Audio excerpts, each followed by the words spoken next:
자, 이번 시간에는 그 전산회계 1급 8월 6일날 시행됐던 최근 문제죠. 103회 그 기출문제 이론부터 설명을 해드려 보도록 하겠습니다. 문제는 1번부터 8번이 문제 A형 기준으로요. 재무회계고요. 그 다음에 8문제이기 때문에 한 문제당 2점씩 16점. 그 다음에 원가회계 문제는 9번부터 12번 문제 4문제예요. 그래서 8점. 네, 부가가치세 6점. 그래서 총 30점이 배점이 되어 있습니다. 순서대로 이렇게 나와 있다는 거 참고하시고 이런 문제 한번 풀어보도록 할게요.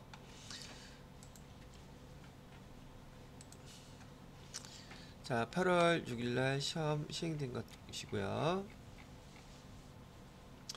자, 1번 문제 한번 볼까요? 일반 기업회계 기준에서 말하는 재무제표에 해당되는 것 모두 고르면 몇 개인가요? 물어봤는데 우리 회계 원리 배우시면서 첫날 배운 거죠?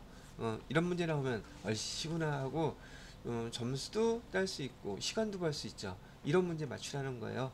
시작하게 되면은 그러면 여기 재무상태표 눈에 보이는 것만 손익계산서, 자본 변동표, 주서, 현금 흐름표.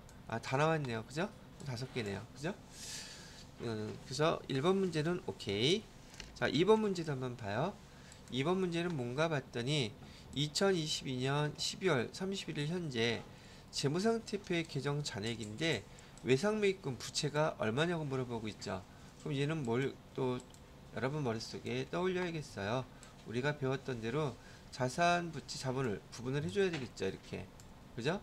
그래서 자산, 부채, 자본을 구분해준다. 그래서 그냥 이렇게만 써놓고 숫자를 보시게 되면 보통 예금은 우리 대표적인 유동자산이죠. 그래서 30만원 이렇게 쓸 것이고요. 외상매출금 70만원. 그 다음에 외상매입금은 모르겠고요. 미지급금은 부채 계정이죠. 그래서 여기다가 외상매입금은 모르는 거 그냥 물음표를 해놓고요. 미지급금은 15만원 이렇게 돼 있고요. 그 다음에 자본금과 이 잉여금은 둘 다 지금 여기 자본계정에 있어야 될 금액이죠.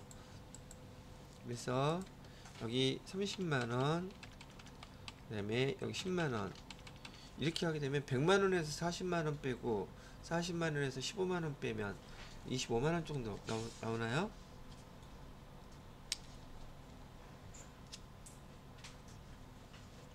그래서 여기 45만원, 60만원이 돼야 되니까 자, 여기 지금 자산 합계가 총 얼마예요? 100만원 나와있죠? 지금 현재 부채하고 자본 총계 합치니까 얼마예요? 자본은 40만원이고 50만원, 55만원이죠. 55만원이 이렇게 나와 있다면 여기 물음표 했던 외상매입금은 얼마가 돼야지 100만원하고 똑같아지겠습니까? 이거 물어본 거잖아요. 여기는 45만원 하면 되겠네요. 그래서 답이 45만원이 된다는 얘기죠. 요것도 어렵지 않게 계정들을 정확히 암기하고 있다면 특히나 우리 공부할 때 벌써 회계 1급에서 자본계정을 정확하게 잘 외우느라 그랬었죠. 많은 사람들이 자본계정 어려워하거든요. 근데 여러분은 아예 계정만 외워놓고 있으니까 회계 처리까지도 처리할 수 있는 상태라서 이 문제는 그렇게 어렵지 않게 푸실 수 있었지 않을까 싶었어요. 자, 그 다음에 3번 문제를 봅니다. 3번 문제를 보시게 되면 도소매업을 영위하는 미래가 기말 결산할 때 영업활동에 사용 중인 차량, 영업활동이라고 하면은 지금 유형자산 얘기하는 거죠. 차량에 대한 아래의 회계 처리를 누락했대요. 누락형 한 경우 재무상태표와 손익계산서에 미치는 영향 설명한 것으로 옳은 것은 이렇게 했었죠. 그죠? 자, 그러면 여기 우리가 그 과대평가다, 과세평가다 요거는 5가지 우리가 배운 계정 중에서 어떤 계정 하나만 알아도 다 할 수 있다 그랬었잖아요. 한번 볼게요. 지금 이 회계처리 누락한 거죠. 비용을 써야 되는데 감가상각비 하나만 볼게요. 우리가 포인트는 지금 감가상각비 하나로 요거 맞춰보겠다는 얘기예요. 비용을 써야 되는데 지금 비용이 들어갔어요? 안 들어갔어요? 비용을 써야 되는데 비용을 쓰지 않았으니 얘는 과소평가 되겠죠. 그죠? 과소평가가 된다. 그러면 여기 상대적인 계정인 자산은 어때요? 과대평가가 되겠죠. 자산만 또 뭐도요? 이익도 또 뭐도요? 자본도 그 다음에 또 법인세 비용도 다 과대평가가 된다는 얘기잖아요. 근데 여기 해당되는 거에서 맞는 거 옳은 거 찾으라잖아요. 한번 보니까 재무상태표 유동자산이 얼마가 100만원이 자산이 과대평가된다. 맞는 말이죠. 근데 이 유동자산인지 비유동자산인지 봐야 되는데 유동자산 아니죠. 비유동자산이어야 되죠. 과대평가 자산이 과대평가되는 건 맞는데 얘는 지금 유형자산이기 때문에 유형자산 유동자산이 아니라 비유동자산이잖아요. 그래서 얘는 요 유동자산이라고 했기 때문에 얘가 틀린 거고요. 똑같이 재무상태표에 여기 비유동자산이 요거까지는 맞았죠. 근데 과소 표시된다 그랬어. 그래서 이게 틀렸죠 또. 그죠? 얘 두 개는 다 틀렸네요. 3번 손익계산상 영업이익이 100만원 과대 표시된다. 지금 여기 감가상각비는 판관비라고 제가 얘기했던 거 기억나시죠? 대손상각비하고 그 다음에 여기 감가상각비는 대표적으로 판관비 잊어버리시면 안 돼요. 그런데 여기 맞게 과대평가된다고 지금 표시되어 있죠. 그죠? 이익은 영업이익은 과대 표시된다. 과대 계상된다. 그러면 답은 얘가 맞는 거네요. 마지막 4번은 뭐 틀렸어요? 지금 이 감가상각비가 판관비인지 영업의 비용인지 이런 것들을 갖다 구분 못하게 되면 여기 밑에 4번을 선택하게 된단 말이죠. 그죠? 그럼 우린 요거 하나만 알고 있으니까 여기 자산이 유형자산이 유동자산이냐 비유동자산이냐 또 여기 감가상각비가 판관비냐 영업이익이냐 이 한 문제 갖고 여러 가지 다 물어볼 수 있는 문제가 있죠. 그래서 이 문제는 난이도가 되게 높은 문제예요. 그래서 이걸 갖다가 모르고 있다거나 계정을 갖다가 감가상각비가 판관비인지 영업의 비용인지 구분 못하게 되면 이것도 어려운 문제가 되겠죠. 그렇지만 여러분들은 충분히 복습을 했던 것이고 설명을 이해하고 있다면 이 문제도 그렇게 어렵지는 않게 푸셨을 거예요. 제 생각에 이런 문제가 나오게 되면 정답률이 거의 10% 이하로 떨어질 것 같아요. 이거 난이도가 어려운 문제라서. 그리고 말뜻조차를 이해를 못할 것 같아. 무슨 문제를 물어보는 건지. 자, 그렇게 됐고요. 나중에 시험 문제가 나오더라도 여러분이 생각하기에도 이거 생각하는 게 오래 걸린다면, 물론 알고 계시면 이거 별거 아닌데 모르는 경우는 이건 맨 나중에 푸는 문제 중에 하나가 될 거예요. 이거는. 자, 그 다음에 4번 문제 볼까요? 다음 중 기말 결산할 때 원장의 잔액을 차기로 이월하는 방법을 통해서 장부 마감을 하는 계정 과목이 아닌 것은, 이거 혹시 뭐 물어본 거예요? 물어본 이유는 수익과 비용 계정은 다 소멸하죠. 자산, 부채, 자본 계정은 차기 이월하죠. 즉 재무상태표 계정이냐 손익계산서 계정이냐 지금 그거 물어본 거잖아요. 여기 여기 마감하는 계정 장부를 이월하는 계정이 아닌 거, 여기서 어떤 거예요? 여기 기부금 하나밖에 없죠. 또 여기 모르는 사람들 열심히 개발비 비용이라고 이것도 동그라미 친단 말이에요. 그래서 기부금은 비용 계정이고요. 나머지 것들은 선수금은 무슨 계정이에요? 선수금은 부채 계정, 개발비는 무형 자산 계정, 저장품은 재고 자산 계정. 여러분이 암기했던 거 이렇게 파워풀하게 사용할 수 있는 그 힘이 있더란 얘기죠. 아까 전산회계 2급 풀 때도 그랬지만 회계 1급에서도 계정은 되게 중요해요. 여러분들 기초과정이기 때문에 계정에 대해서 이렇게 많이 물어본답니다. 자, 그 다음에 5번 문제를 볼게요. 자, 5번 문제를 보면 회계 정보의 질적 특성에 대해서 설명한 건데 잘못된 걸 찾으래요. 근데 제가 회계 정보의 질적 특성이라고 할 때 이 질적 특성의 의미는 회계 정보가 어떤 것이 더 유용하냐는 유용성을 설명한다고 제가 써드렸었죠. 회계 정보가 어떤 경우 더 유용해요? 라는 걸 물어본다는 그 뜻이 바로 회계 정보의 질적 특성이라고 얘기했고, 첫 번째 보기에서 회계 정보의 질적 특성이란 회계 정보가 여기 키워드죠. 유용하기 위해 갖추어야 될 주요 속성을 말한다. 맞는다 그랬었죠. 그 다음에 두 번째 회계정보의 질적 특성은 회계정보 유용성 판단 기준이 된다. 요도 유용성 똑같이 나와 있고요. 세 번째 회계 정보가 갖추어야 할 가장 중요한 근본적으로 중요한 질적 특성은 재무 관리 회계 같은 경우는 목적 적합성, 재무 회계는 신뢰성 이렇게 구분해서 설명해 드렸었죠. 그다음에 비교 가능성은 목적 적합성과 신뢰성보다 더 중요한 질적 특성이다. 아니죠? 얘는 공통적으로 필요한 질적 특성이에요. 더 중요한 게 아니라 얘는 보강적으로 필요한 질적 특성 밑에 상대적으로 이러한 질적 특성도 있습니다 라고 알려주었던 항목이에요. 그래서 얘 답은 여기 4번이 되겠고, 잠깐 쉬었다가 여기 질적 특성에 대한 거 꼭 암기하시라고 얘기했던 항목이에요. 그래서 그거 한번 정리해서 써드리고 계속 설명을 해드리도록 하겠습니다.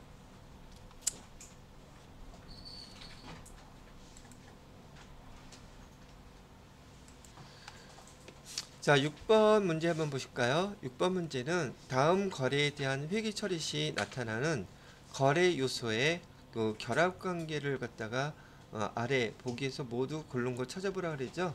결합관계, 이거 회계 1급인데도 결합관계가 얘기가 나와요. 이유는 왜 그랬느냐면 보통 전산회계 2급이나 전산회계 1급에서 얘는 보통 회계 원리에서 많이 나오는 용어거든요. 그러다 보니까 이상하게 이 결합관계라는 용어를 모르는 분들도 꽤 되더란 얘기죠. 분계만 알고. 그래서 아마 그런 문제를 내지 않았나 싶기는 해요. 자, 한번 볼게요. 단기 대여금 5만원하고 이자 현금을 회수했다 그랬죠. 그럼 현금이 들어왔겠네요. 그러면 차변에 분기하라 그러면 여러분이 차변에다가 현금 쓰겠죠. 근데 결합관계는 현금 계정을 쓰는 게 아니죠. 현금이라는 자산이 증가했기 때문에 자산의 증가 이렇게 써야 될 거고요. 대변에 지금 단기 대여금을 회수했으니 지금 자산이라는 단기 대여금 계정이 또 감소했겠죠. 그래서 얘는 자산의 감소가 될 것이고요. 그다음에 모두 받았어요. 이자 받았으니까 이자는 우리 수익이죠. 그래서 수익의 발생 이렇게 세 가지가 나오게 될 거예요. 그럼 여기 가나다라에서 해당되는 것은 자산이 증가했고요. 자산도 감소했고요. 부채는 여기 없죠 전혀. 그 다음에 수익 이자 수익이 발생했으니까 수익이 발생했고 있구나. 그래서 해당되는 것은 가나마. 그래서 가나마 요거 2번이 답이 되는 거예요. 이해가 되셨죠? 자, 7번 문제 한번 볼까요? 7번 문제는 자본계정에 대한 설명인데 이것도 한번 보세요. 여러분들이 자본계정까지 다 충분히 암기해 놓았기 때문에 해당되는 설명 용어들이 많은 분들이 어려워하는 것임에도 불구하고 이건 계정 용어들에 대한 정리만 잘 되어 있으면 거의 틀리지 않는 문제들이란 말이죠. 보기 1번에 보니까 자본은 자산에서 부채를 뺀 것이 자녀지분, 자본의 다른 말 자녀지분이란 말도 썼죠. 또 다른 말도 모두 있었어요. 주주 청구권이란 말도 있었어요. 주주 청구권. 주주 청구권은 부채인 채권자 청구권의 반대말이에요. 이게 상대적인 개념의 말이란 말이죠. 자녀지분이라고도 부른다. 그리고 얘 또 뭐라고도 부르냐면요. 법인세법에서는 얘를 순자산이라는 용어로도 불러요. 그래서 똑같은 자본이란 용어를 설명하는데 자녀 지분이다, 주주 청구권이다, 그다음에 순자산이다 이렇게 얘기하는 용어가 우리 재무회계에서 배운 자본을 뜻하는 용어다 이렇게 기억을 해두시면 차후에 회계 관련된 교재에서 나오더라도 이해하는데 어렵지 않으시겠죠. 자, 두 번째 잉여금은 자본거래. 자, 잉여금은 두 가지가 있었어요. 자본잉여금하고 이익잉여금이 있었죠. 근데 그 두 가지 중에서 자본거래에 따라 이익잉여금, 자본거래에 따라서 이익잉여금이라고 안 그러죠. 자본거래에 따라서는 뭐라고 불러요? 자본잉여금. 손익거래에 따라서는 이익잉여금. 잘못됐죠? 2번이 답이에요. 이거 잘못된 것은. 그다음에 3번 주식의 발행 금액 중 주권의 액면을 초과해서 발행한 금액. 이거 주식 발행 초과금이라고 했었죠. 용어 되게 어려운 거예요 이거. 근데 금방 봐도 이해가 되잖아요. 분개하면서 설명 다 이해했기 때문에.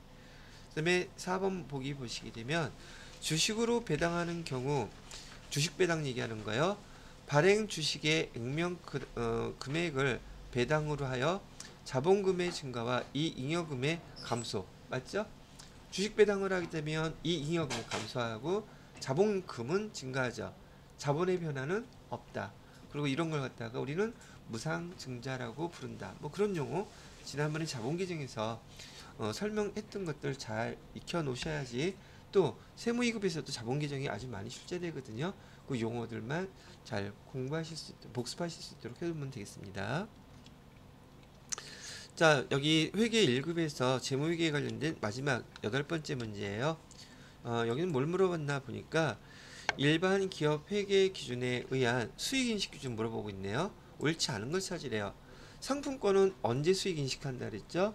상품권하고 재화하고 교환될 때. 근데 여기 뭐라고 되어 있어요? 물품 등을 제공 또는 판매하여 상품권을 회수할 때. 맞죠? 두 번째, 위탁 판매인 경우는 언제 수익이라 그랬었죠? 그 수탁자가 판매했을 때, 그때가 수익인식 기준이라 그랬었죠? 위탁자는 수탁자가 해당 재화를 제3자에게 판매한 시점, 맞게 설명 잘 했네요. 그 다음에 세 번째, 광고 매체, 수수료, 광고 또는 상업방송이 대중에게 전달될 때, 이거 지난번에 비슷하게, 딴 데서 했나? 예를 들어서 말이죠. 입장권 수익이라는 거 있잖아요. 즉, 어떤 공연을 해. 그럼 티켓을 판매하죠. 그럼 그 공연 판매한 티켓, 여기는 주 업무가 그거야. 자기네 그 사업이. 티켓을 판매하는 게 수입원인데, 그 티켓을 팔았을 때, 그때가 수익을 인식하는 걸까? 아니면 공연이 시작되는 날, 아니면 공연이 시작되는 시간, 어떤 게 기준일까? 여기는 똑같이 상품권이라고 생각하시면 돼요. 이 티켓은 뭐가 메인이에요? 공연이 시작돼야 되는 거죠. 공연이 시작되는 그 순간이 매출 수익이 인식되는 시점인 거예요. 이해되셨나요? 그럼 여기서 광고는 그럼 언제겠어요? 광고가 발송이 돼야 되겠죠. 이거 눈에 보이지 않는 거잖아요. 이거 용역이란 말이에요. 용역은 언제가 수익 시점이라 그랬어요? 서비스가 완료됐을 때라 그랬죠. 지금 여기서 광고는 언제가 서비스가 완료되는 거예요? 광고를 송출해야지 그게 서비스가 완료되는 거잖아요. 그죠? 방송사하고 다른 거, 그건 좀 이해해. 그래서 광고 매체 수수료는 광고 또는 상업 방송이 대중에게 전달됐을 때, 그때 수익으로 인식한다. 1번, 2번, 3번, 4번 다 맞아요. 자, 4번. 주문형 소프트웨어의 개발 수수료. 소프트웨어 전달 시에 수익을 인식한다. 지금 4번 문제 같은 경우에는 여기 소프트웨어 개발을 하잖아요. 소프트웨어 개발을 하는 것이나 그 건물, 지난번에 설명드렸던 건물 공사를 진행하게 되면, 예를 들어서 건물 지을 때 보통 큰 건물들은 1년 안에 다 못 짓잖아요. 그럼 나뉘어질 거 아니야. 수익 인식할 때 가장 기본이 건물이 지어지는 진행률에 따라서 수익을 인식하는 게 목적 적합성에도 맞고 수익 인식하는 기본적인 방법이에요. 그럼 여기 소프트웨어 개발할 때도 다 완성된 기준이 아니라, 이 소프트웨어 지난번에 제가 잠깐 예를 들어드렸나? 스타크래프트 2 같은 경우에 그거 나오는데 10년 걸렸어요. 그럼 그거 다 완성된 다음에 수익을 인식한다? 아니란 얘기예요. 진행률 기준으로 인식한다예요. 근데 요거는 여러분들한테 수업을 이것저것 예를 들어드리긴 했지만, 이런 예를 갖고서 이런 식으로도 시험 문제를 물어보는 거구나 라고 생각해 주시면 되고, 팁 하나 드릴게요.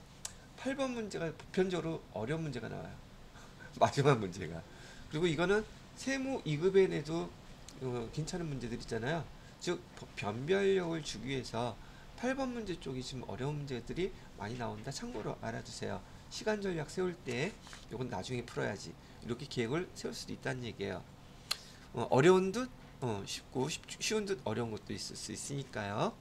자, 그래서 답은 4번이 되겠습니다. 자, 9번 문제부터는 자 원가 계산 문제인데요. 4문제예요. 그러면 여러분이 어저께 그저께 며칠 동안 열심히 연습했던 문제 한번 풀어보도록 할게요. 이게 어렵고 내가 맞출 수 있는 문제인가 아닌가 한번 보자는 얘기예요. 자, 원가 및 비용의 분류 중에서 제조 원가에 해당되는 거 공장에서 발생한 원가라고 보면 되겠죠. 자, 1번 보세요. 원재료 운반용 차량의 처분 손실. 이 원재료 운반이라 했잖아요. 공장에서 원재료 사용하는 그런 차였었겠죠? 그러면 얘는 제조원가에 들어가는 거예요. 공장에서 사용했기 때문에. 두 번째, 영업용이라고 되어 있네요. 여기 해당되지 않고요. 근데 생산부 건물 경비원의 그 경비원 인건비 그럼 해당되는 게 지금 두 개가 생겼네. 세 번째, 여기 2번하고 4번은 확실히 아니라는 것 아시겠죠? 이건 영업부에 해당되는 것이니까. 자, 그 다음에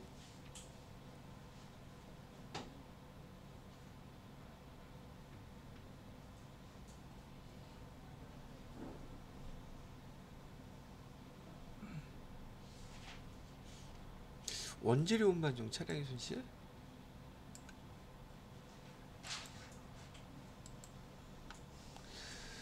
자, 일단 여기 생산부 건물 경비원 인건비라면 얘도 공장에서 발생하는 건 매한가지 똑같죠. 그죠? 근데 이게 원재료 운반용 차량의 처분 손실이라고 얘기하는 것은 원재료 운반용 차량에 들어가는 비용이 아니라 얘는 아예 처분을 하는 거잖아요.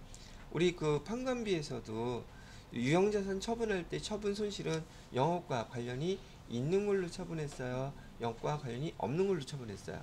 관련 없는 걸로 했었죠. 원재료 여기 제조공장에서도 운반용 차량에 대한 처분, 유형자산의 처분은 영업과 관련이 없는 걸로 처리하는 건 공통 똑같아요. 근데 대부분 좀 쉽게 이해한다면 공장에서 발생하는 것은 다 제조원가에 들어갑니다 라고 얘기했죠. 근데 요거는 예외예요. 어떤 거? 판관비에서도 예외였잖아요. 영업 외 손익으로 처리하는 거는 공장이나 본사에서 발생하는 판관비나 똑같다는 얘기예요. 그럼 여기 해당되는 거는 제조원가에 해당되는 거는 얘가 제일 확실하죠. 여러분이 이런 문제 풀었을 때 1번일까? 3번일까? 요거 생각을 할 수 있었지만은 판관비가 됐던 제조원가가 됐던 그 차량 운반구나 유형자산의 처분 손익은 영업과 관련이 있다 없다. 영업 외 수익이나 비용으로 처리한다. 그렇게 좀 기억을 정리해 놓으시면 될 것 같아요. 자, 그 다음에 10번 봐봐요. 이 문제는 문제 푸는데 몇 분 걸려요? 보조 부문 원가 배분 방법 아닌 거 어떤 거예요? 이거 점수 그냥 주는 거잖아. 이거 점수 그다음에 시간 동시에 벌죠. 그다음에 이것도 연습 여러 번 했었죠. 단기 제품 제조 원가 구하래요. 단기 제품 제조 원가는 자, 또 복습도 잠깐 할게요.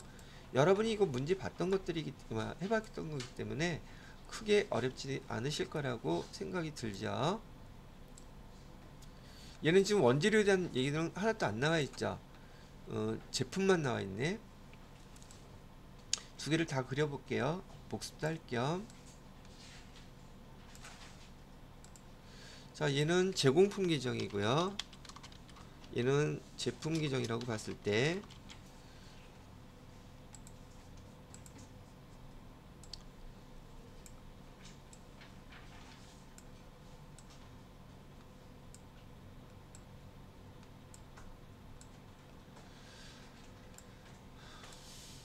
다들 요 암기해 놓으셨을 거라고 생각해요. 자, 여기 기초 제품 재고액 그거는 여기 제품에 나와 있죠. 기초 제품 재고액이라고 했으니까 여기에 9만원 써주시면 되겠고요. 그 다음에 기말 제품 재고액은 여기다 써야겠죠. 기말 제품 재고액 7만원. 그 다음에 단기 총 제조 비용, 단기 총 제조 비용은 여기 들어가는 거죠. 그죠? 122만원. 그 다음에 매출 원가는 어디에 들어가요? 매출 원가는 130만원 제품 계정에 들어가죠. 여기가 130만원. 그죠? 지금 여기서 물어보는 거는 어디 걸 물어본 거예요? 단기 제품 제조 원가는 바로 여기 거 아니면 똑같은 거니까 여기 거 물어본 거죠. 그죠? 그럼 여기서는 계산이 나올 수가 없죠. 그럼 여기 걸로 계산해야 되죠. 그럼 총 얼마예요? 137만원에서 9만원을 빼주니까 128만원 나오겠네요. 그죠? 그러면 단기 제품 제조 원가는 128만원이고, 그죠? 이 금액하고 제공품 계정에서 최종 계산이 되어지는 여기 단기 제품 제조 원가는 이 금액은 일치해야 된다 그랬죠. 똑같은 금액이 제공품 계정에서 손익계산서에 당기 제품 제조원가로 간다고 그랬으니까. 그래서 답은 얼마가 돼요? 1번이 되겠네요. 그죠? 그래서 답은 1번이 되겠고요. 자, 12번 마지막 문제네요. 다음 중 공소는 제가 뭐라 그랬어요? 공소는 불량품이라 그랬었죠. 공손하지 못하면 불량하다 그랬잖아요. 공손이에요. 뜻이. 자, 1번 보기에 보니까 공손품은 정상품에 비하여 품질이나 규격이 미달하는 불합격품. 맞죠? 제대로 설명하고 있네요.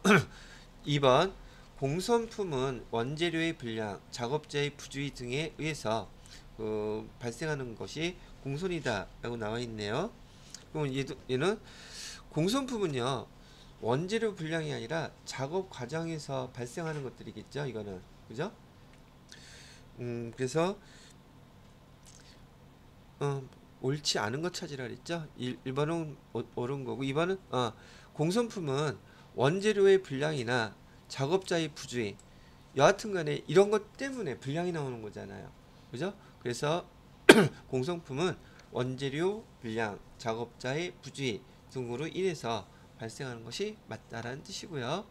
3번 정상 공손이란 효율적인 생산 과정에서 발생하는 공손을 얘기한다 라고 되어 있는데 정상 공손이라는 것은 모든 게 제대로 잘 돌아가는데도 불구하고 이런 것 때문에 발생할 수 있는 작업자가 부주의하는 게 완벽하게 부주의 안 할 수 있나요? 사람인데 그게 힘들단 말이에요. 그래서 완벽한 환경이 아니라 효율적으로 돌아가긴 돌아가는데 그 중에서 어쩔 수 없는 그 사람인지라 사람의 한계성이라든지 원재료가 완벽하게 불량나는 게 아무것도 없을 수가 없단 말이에요. 그런 상황을 우린 효율적인 생산 과정이라고 불러요. 그나마 그걸 다 감안한 상황, 거기서 발생하는 것을 우린 공손이라고 그러고 그게 정상 공손이라고 부르는 거예요. 이해되셨는지요?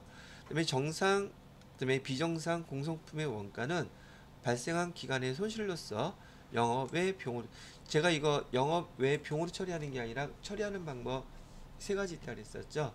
매출원가로도 처리할 수 있고 비례해서 기말 재고에도 안분 비례해서 할 수도 있고 영업의 비용으로 처리할 수도 있다 그랬었어요. 그래서 얘는 정상 공손인 경우에는 매출 원가로 처리하고 비정상 공손인 경우에는 영업 외 비용으로 처리한다 그랬기 때문에 여기선 정상 공손 때문에 틀린 거예요. 그래서 12번의 답은 4번인데요. 지금 여러분이 원가 계산 배운 지 한 3, 4일 됐잖아요.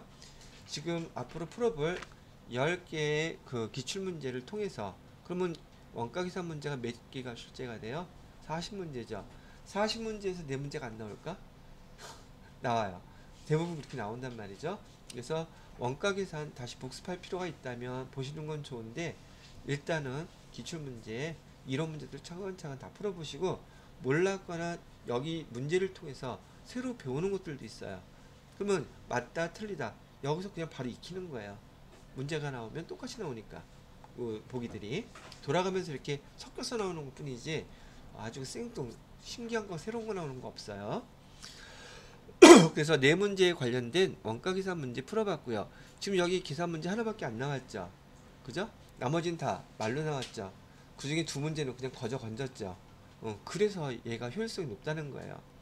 자, 됐고요. 나머지 3문제는 부가가치 세법에 대한 문제인데 얘도 10회분 풀면 부가가치세와 관련된 이론 문제가 무려 30개예요. 30개에서 3문제 안 나올까? 10배수를 푸는데 그것도 말이 안 되는 얘기죠. 근데 그 풀었는데도 틀린다? 그럼 어려운 문제예요. 자, 13번 문제요. 부가가치세에 대한 설명으로 잘못된 거 찾아보래요. 1번 부가가치세 납부세액은 매출세액에서 매입세액을 뺀 금액으로 한다. 당연히 맞는 말이겠죠. 2번째 법인사업자는 부가가치세법상 전자세금계산서 발급 의무 대상자라고 했죠. 이것도 맞았어요. 그럼 여기서 전자세금계산서 발급 의무 대상자 개인사업자도 들어가잖아요. 개인사업자도 전자세금계산서 발급 의무자예요.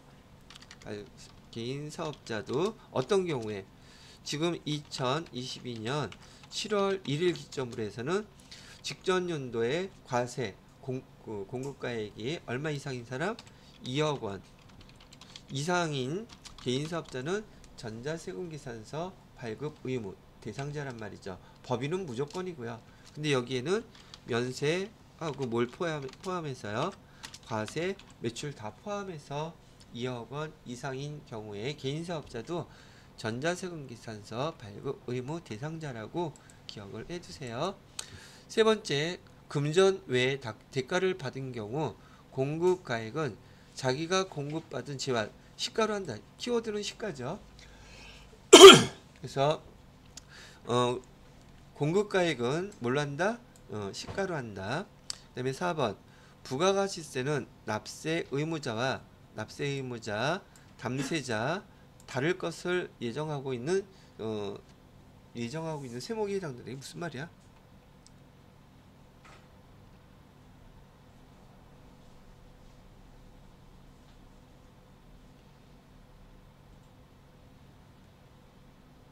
금전 외에 대가를 받은 경우 공급가액은 자기가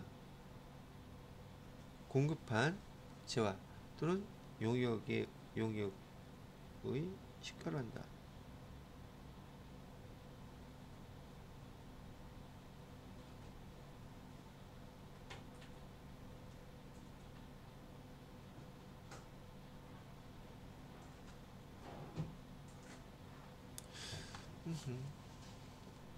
잠깐만요.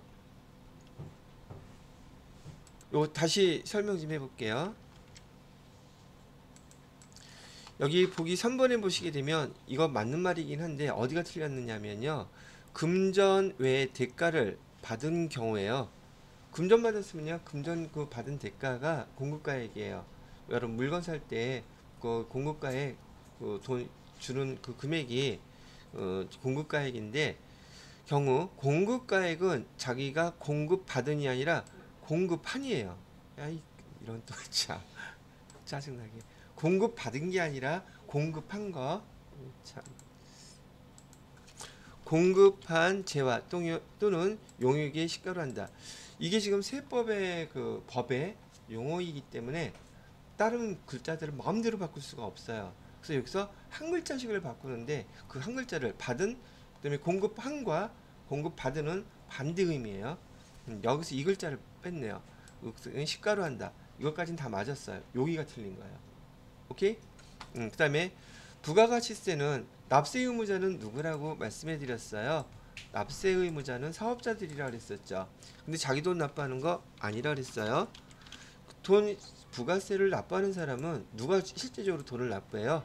최종 소비자가 납부하죠. 그래서 부가세는 이렇게 납세자와 담세자가 같아요? 달라요? 다르잖아요. 그걸 갖다가 전제 조건으로 하는 거잖아요. 그래서 최종 소비자가 세금을 내고 납세하는 당사자는 사업자이기 때문에 이걸 우리 뭐라고 불렀어요? 부가가치세는 간접세다라는 용어를 썼었죠. 세금을 내는 사람과 납부하는 사람이 달라요. 그래서 이런 걸 갖다 뭐라고 부른다? 간접세라고 부른다. 그렇게 얘기를 해드렸던 거죠. 자, 그 다음에 14번 볼까요? 다음 중 부가가치세법에 따른 재화 또는 용역의 공급 시기에 대한 설명이라네요. 자, 기본적으로 재화는 인도했을 때 또는 이용 가능하게 될 때가 공급 시기고 용역은 서비스 용역이 완료됐을 때라 그랬었죠. 기본적으로. 자, 현금 판매, 외상 판매인 경우는 인도. 그다음에 이용 가능하게 되는 때 그대로 나왔죠. 요거 사용되는 문장이. 두 번째, 장기 할부 판매는 언제라 그랬어요? 대가의 각 부분을 받기로 한 때. 이게 무슨 뜻이라 그랬었죠? 이런 경우에 대부분 계약서가 있다 그랬죠. 계약서에 명시된 그 기간 시기와 그 명시된 금액 그것을 얘기하는 것입니다. 그래서 얘는 계약서 기억하시라고 얘기해 드렸었어요. 세 번째로는요. 여기 반환 조건부 판매의 경우 조건이 성취되거나 기한이 지났을 때 판매가 확정되는 때 조건부는 조건이 완성됐을 때라 했었죠. 또는 반환 조건부인데 그 기간이 지났어. 그러면 그거 우리가 공급한 시기로 본다. 이렇게 얘기를 했던 것이죠. 그래서 1번, 2번, 3번, 4번은 예, 다 맞는 항목들이 되겠습니다. 4번 폐업 시 잔존 재화의 경우 재화가 실제 사용하거나 판매된 때가 아니라 제가 지난번에 폐업 시에 나오는 이슈는 무조건 폐업일이 기준이라 그랬었죠. 그래서 4번이 틀린 설명이 되겠습니다.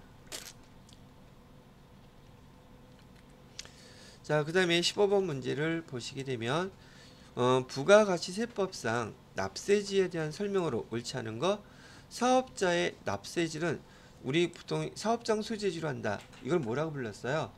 사업장 단위 과세원칙이라고 불렀던 게 이거예요.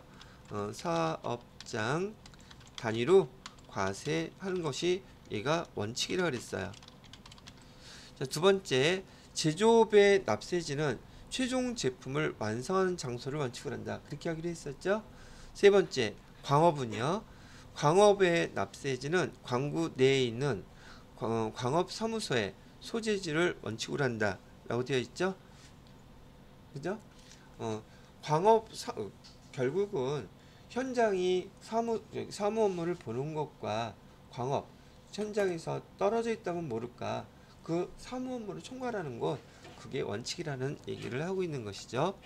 자, 그 다음에 무인 판매기를 통하여 재화를 공급하는 사업의 납세지는 무임 자동 판매기가 수십 군데 있는데 이거 어떻게 했단 말이에요. 이거 어떻게 하기로 했었죠? 사무 업무 총괄하는 거.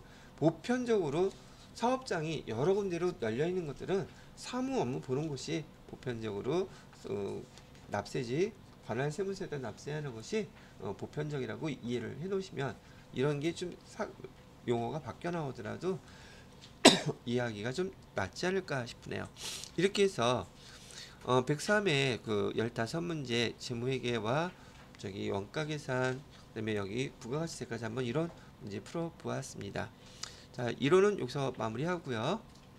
바로 이어서 실기 한번 해보도록 하겠습니다.